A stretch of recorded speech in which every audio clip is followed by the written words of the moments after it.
All right, well, I think we're about 3 minutes after, so let's go ahead and get this kicked off.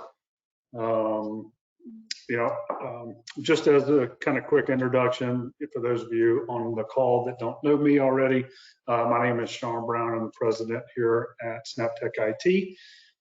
And today we're going to be talking about some CMMC updates and as it relates to the new kind of May 2023. Again, that is so hard for me to say 2023 for some reason. The new 2023, though, interim ruling that's out. And so like most months, I'm kind of joined by my buddy Karl. Karl, how are we doing today?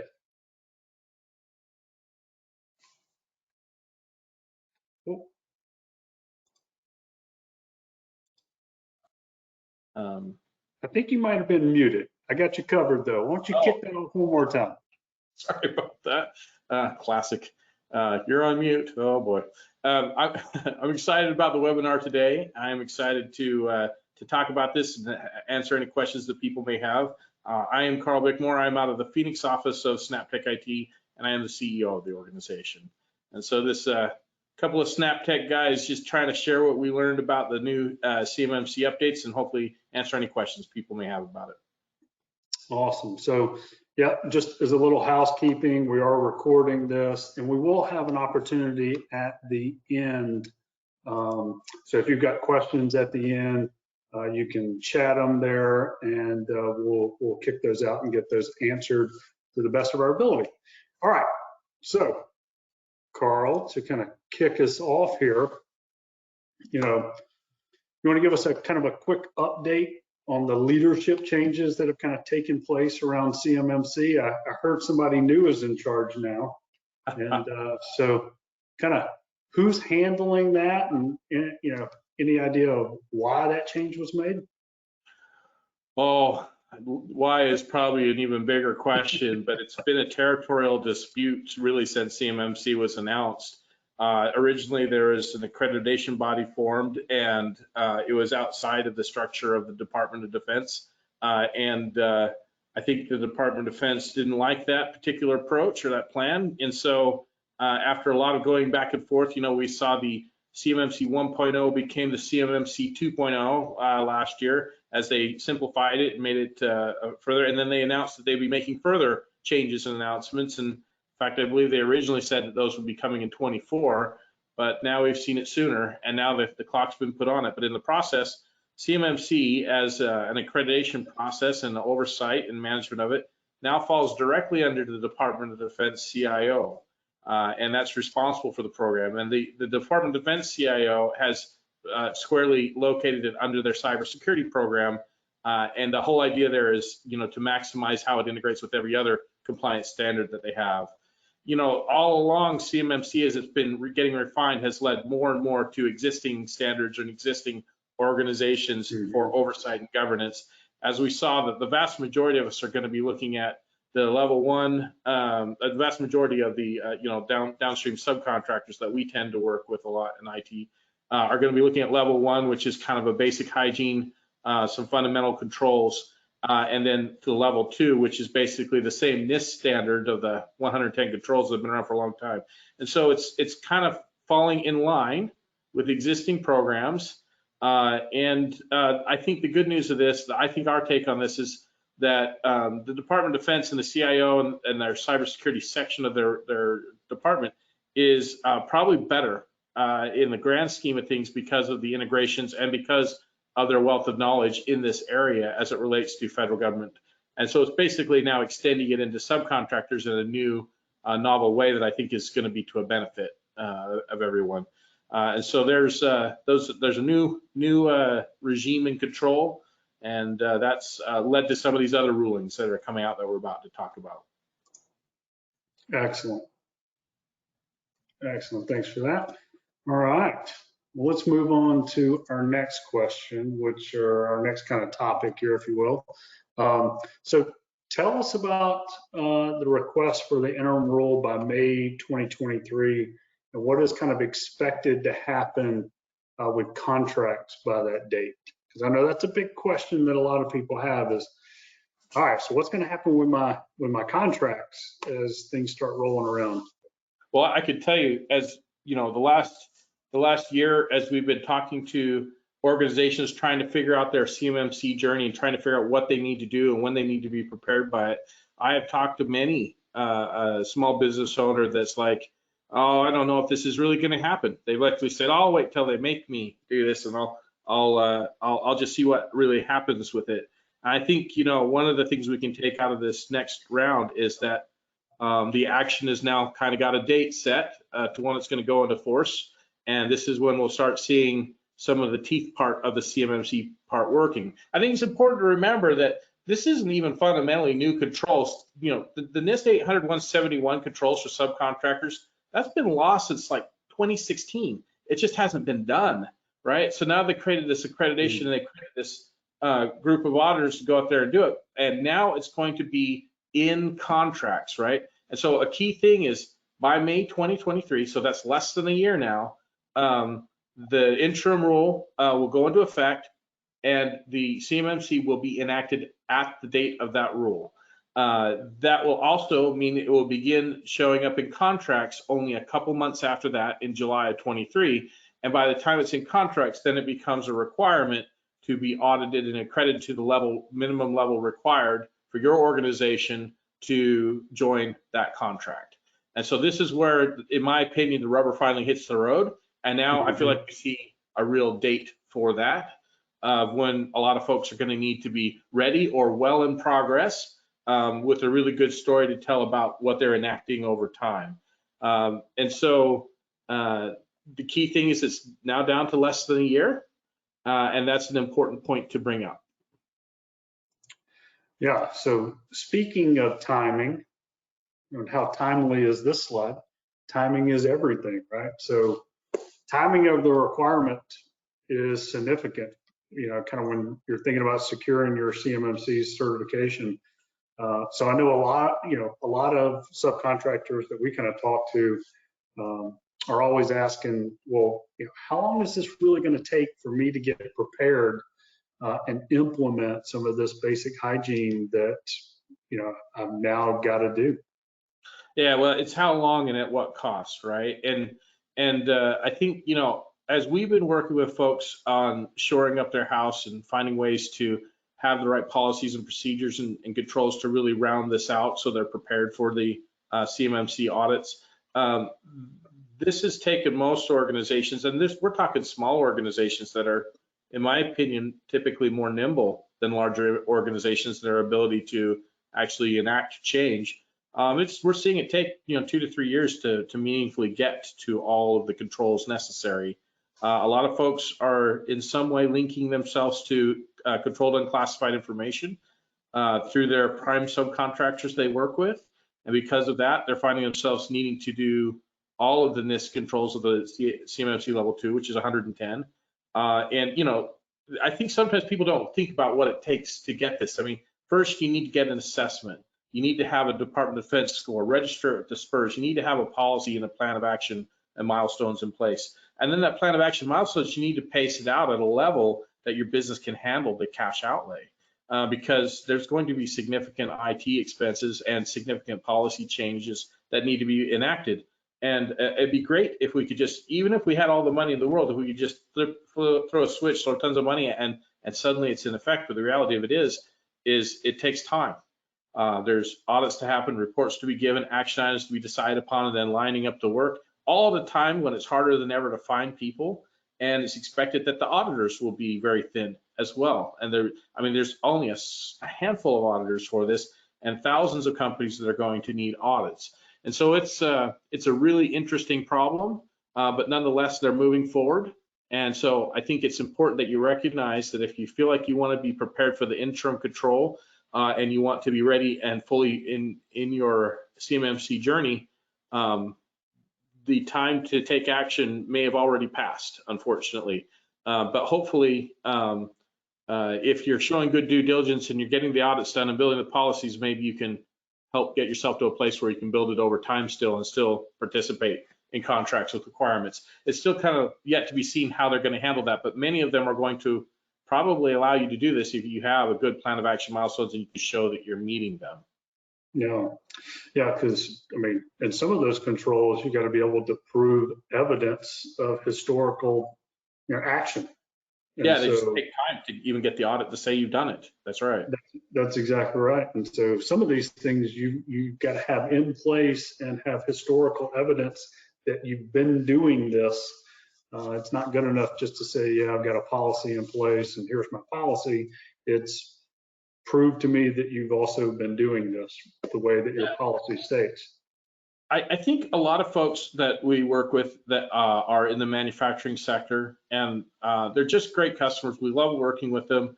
But I think a lot of times when they think about this, like they do other audits that they do. That's really, in my opinion, feels a lot more like a paper exercise. I feel like that's going to be a lot harder to take that approach with the CMMC piece. I feel like that you're going to meaningfully have to take action, particularly on the IT security or the HR and the hiring practices, the background checks, and the physical security for your facilities.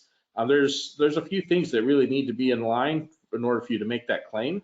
Those are not things that are something you can just hire an auditor to come in a week, give you new policies, and you're ready to rock and roll. It takes a little more. Exactly. All right. So my next kind of topic and kind of conversation is CUI types, right? So, what's the difference between kind of prioritized CUI and level 3 advanced CUI? There's all kinds of, different kind of classifications of this. Help us make sense of this. Yeah, I mean, in a way, this is kind of like an approach where I think they give it a Solomonic approach, or like King Solomon splits the baby halfway, right, between the two, because when there was 5 levels of the CMMC before, we had a little easier distinction between this, but now that it's really 3 levels, there's an interesting thing that happens in level 2 where you can be prioritized CUI at level 2. And so even though level 2 is all that's required, not level 3, you may still find yourself needing more audits and more C3PAO audits versus self-assessments.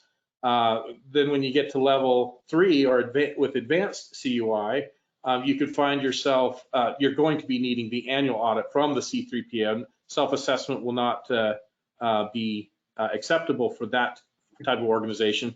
And there are additional controls from the 800-172 NIST standard, in addition to the full set of the NIST 800-171 standard, those 110 controls. And so the level 3 has additional controls, more expensive audits to get done, and more often.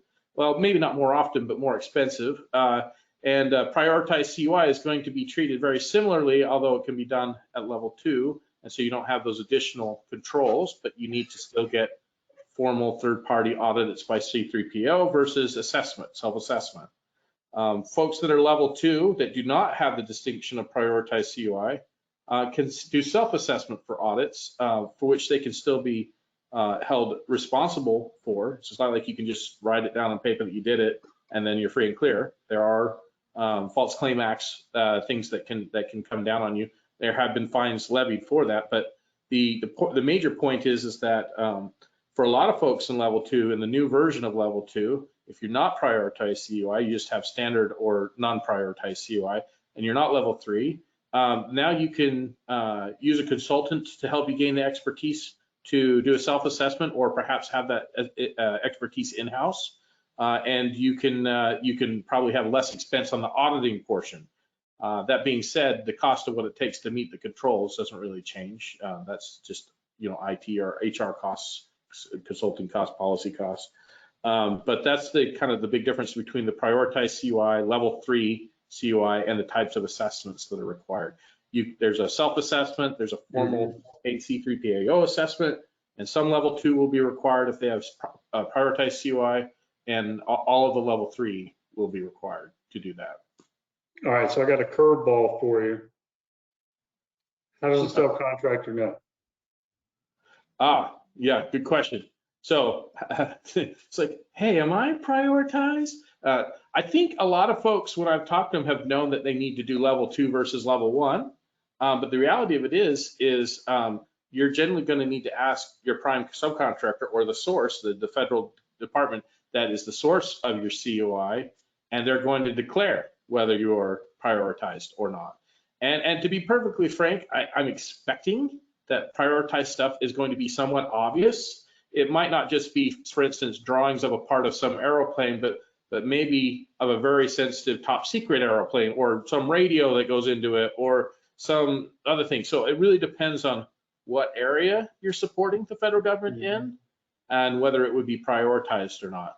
The only way I've heard of is hey, check with your source of COI. They should be able to tell you whether it's prioritized or not. Good, good.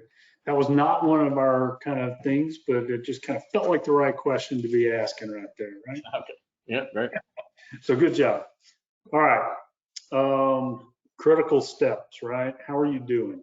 So based on the May 2023 kind of timeline and where the kind of average subcontractor that we've talked to is in their kind of CMMC preparation, what are those kind of critical steps that you think need to get completed in the very near future to ensure, you're not negatively impacted by, contracts? Well, the beginning thing is you need to have an assessment done by somebody that knows how to properly assess the 110 NIST 800-171 controls, how to answer those correctly, comprehensively, and also score those answers using the Department of Defense methodology of scoring. And out of that process, you're going to identify security gaps or things that need to be enacted in order for you to meet controls in order to meet the desired level. So if it's level 1, there's 17 controls. If it's level 2, there's 110 controls. You need to report on and show those prioritization of your gaps. Typically, that means registering with the SPRS system, the SPRS system. And then you need to develop a system plan, a scoping plan, and be able to provide a specific system security plan, or SSP as they're referred to. And then budget your roadmap. Figure out when you're going to do it and how long it's going to take. That's your plan of action. You're creating major milestones of completion so that as this project moves along, that once a milestone is completed, you've met X amount of controls.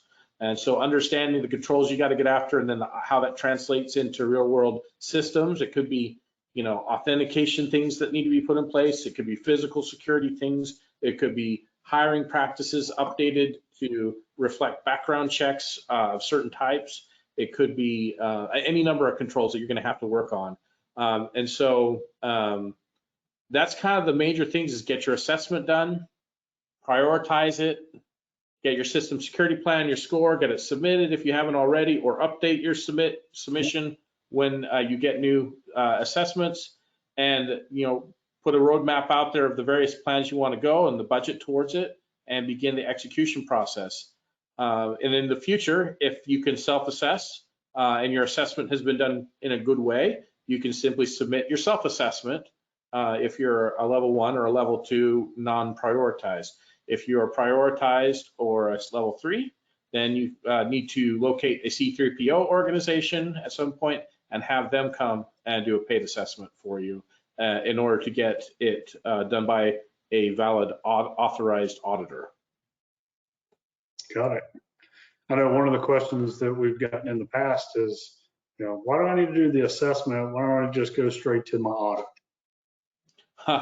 Well, that could mean that you do extra audits that you pay for additionally, I suppose, or the C3PO, right. The certified third-party auditing organizations. There's going to be a few of them so far. There will come more, but there's still going to be a big demand on them. So it might be difficult to actually schedule an actual audit. And if you schedule an audit before you put any work into it, you're just assuring that you're going to need future audits. You could skip that process, go through a self-assessment process, either with your own team or with a third party assisting, and get a lot of the work done so that when you are in fact actually audited, you're much further along, reducing the number of further future paid audits. So you're going to get probably the process done quicker and less expensively if you go through an assessment process, a self-assessment, or a self-assessment assisted by a registered provider organization or an organization that can help you with that assessment, that will probably be less expensive and quicker overall to getting your work done on this. Yeah. All right. So here's some other big news that has happened kind of in the marketplace, but yeah, we wanted to kind of touch on the new Cyber AB, which is a big change from, you know, what it was before. And so why don't you tell us a little bit about the new Cyber AB and the marketplace and the information you can find out there? Yeah, I don't know what the specific reason why, if they felt that this was necessary versus continuing with CMMC AB, CMMC accreditation board they had before, but it's a completely different website, different look and feel. I'm guessing that's something with the ownership coming under the helm of the Department of Defense is how this came about. And so What it kind of feels like, right? Yeah, it seemed like it, you know, or maybe they were just looking for a big update and felt that this is better. But nonetheless, the website has changed its URL that you used to get to it, cyberab.org instead of cmmc-ab.org, I believe it was before. And with that, you know, a lot of the things that were on the previous website are still there, but there's more information. They're building it out nicely, putting efforts into it.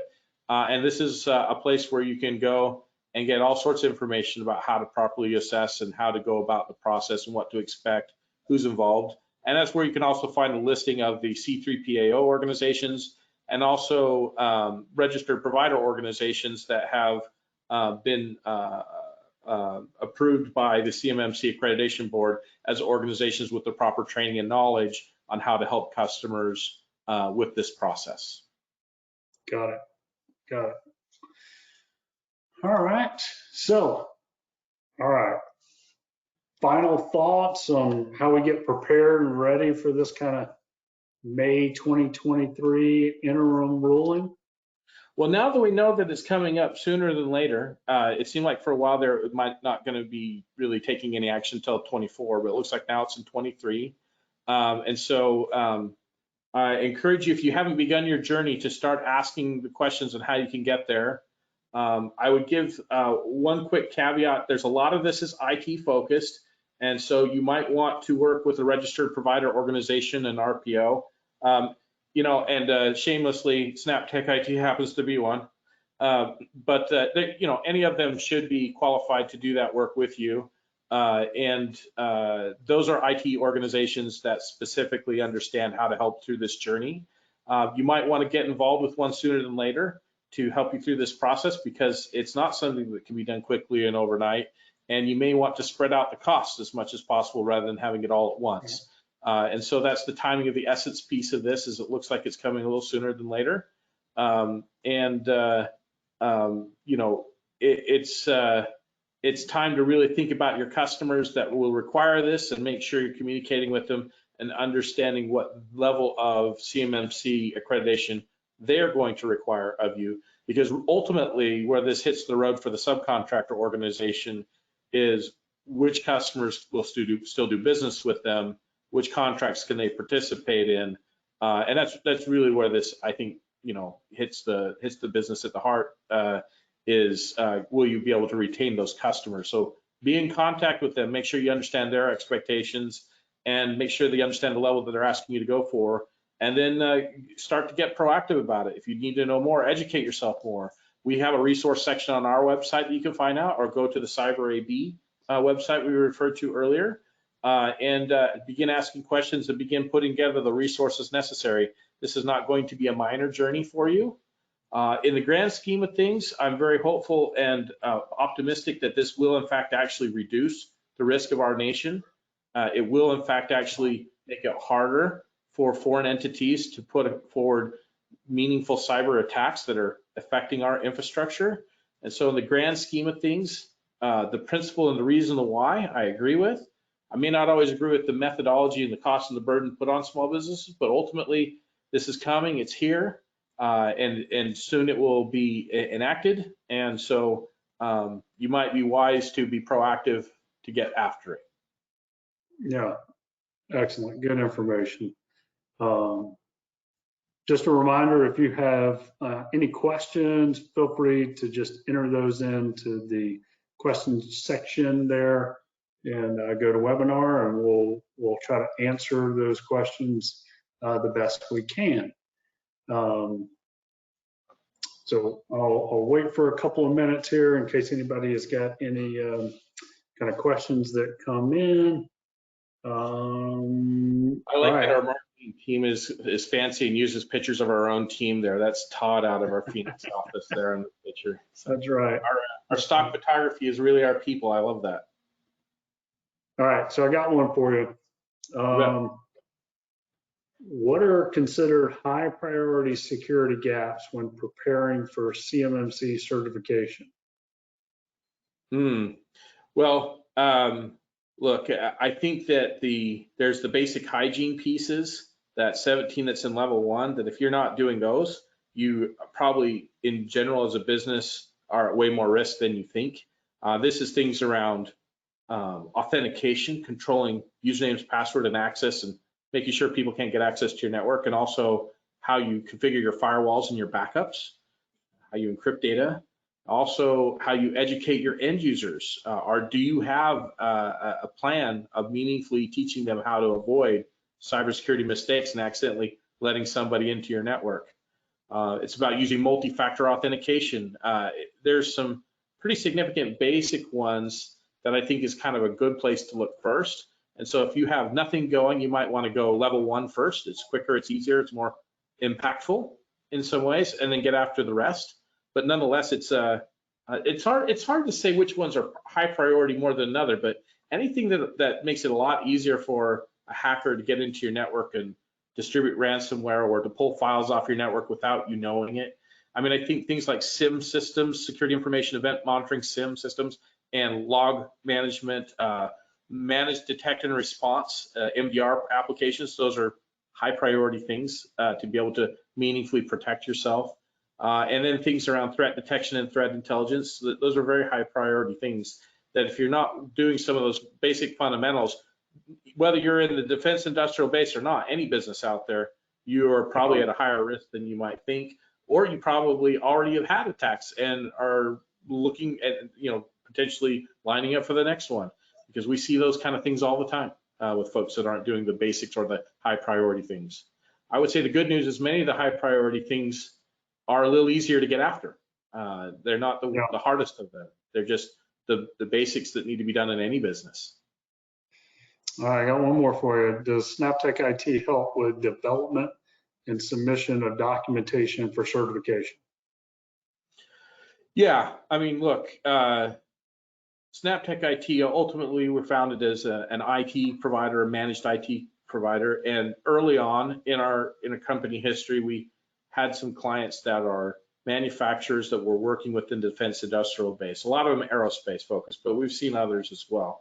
And in the process of working with these clients for all these years, it's been several years, we've seen the security questionnaires get stronger. We've been kind of looking in this world. We realized that we've really gained an expertise in helping our customers understand the steps to take, keeping it as practical as possible, scaling it properly to a small business, because I think sometimes you can talk to a business about getting your CMMC stuff done and they'll throw down a budget that's 5 times your entire IT budget just for the CMMC part. And there might be a more practical approach as an example. And so we're here to help, with the planning, the strategy. We can help with the execution, or we can help you set up your team for the execution. And we can help with the process when you have an auditor in place in gaining correct answers and ensuring that you're representing your organization correctly as you go through that audit process. So we look to help, as we've been doing for our customers for a long time in this area. It has definitely become a focus of our business, an area we've found that we've been able to do it.